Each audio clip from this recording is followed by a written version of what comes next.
এই গরমে মন প্রাণ সব ঠান্ডা করতে চান, তাহলে এই রেসিপিটা আপনার জন্য। 1 কাপ সাবু আমি নিয়ে নিয়েছি। আমি ছোটো দানার সাবু নিয়েছি, আপনারা চাইলে বড় দানা নিতেই পারেন।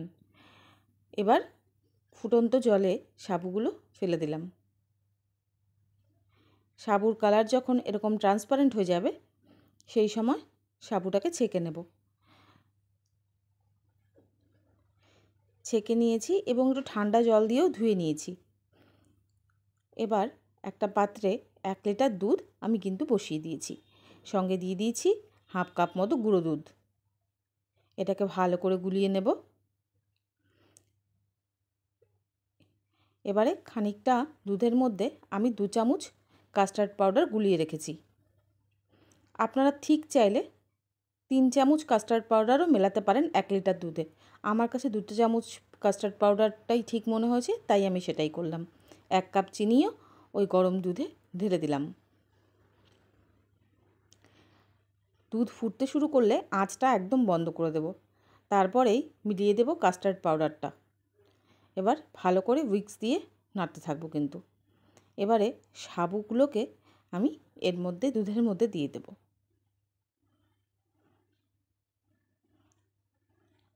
আমার পাত্রটা একটু ছোটই হয়ে গেছে মনে হচ্ছে। এবার সাবুদানাগুলো অনেক সময় একটু দলা পাকিয়ে যায়, সেই কারণে আমি উইস্ক দিয়ে ভালো করে ছাড়িয়ে নিচ্ছি। কেটে রাখা কাজু, আলমন্ড আর কিশমিশ দিয়ে দিলাম।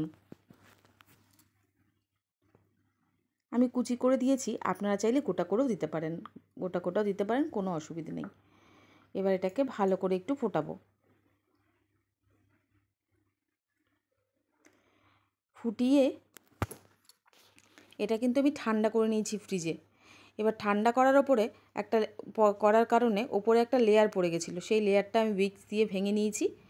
এবার সেই ঠান্ডা করা সাবুর কাস্টার্ডে পাকা কলা আর আম দিয়ে নিচ্ছি। আপনাদের কাছে যে ফল থাকবে আপনারা কিন্তু সেই ফলটাই দিতে পারেন, তবে দেখবেন ফলটা যেন অবশ্যই মিষ্টি হয়, তাহলেই হবে। এবার এটা ভালো করে মিলিয়ে নিয়ে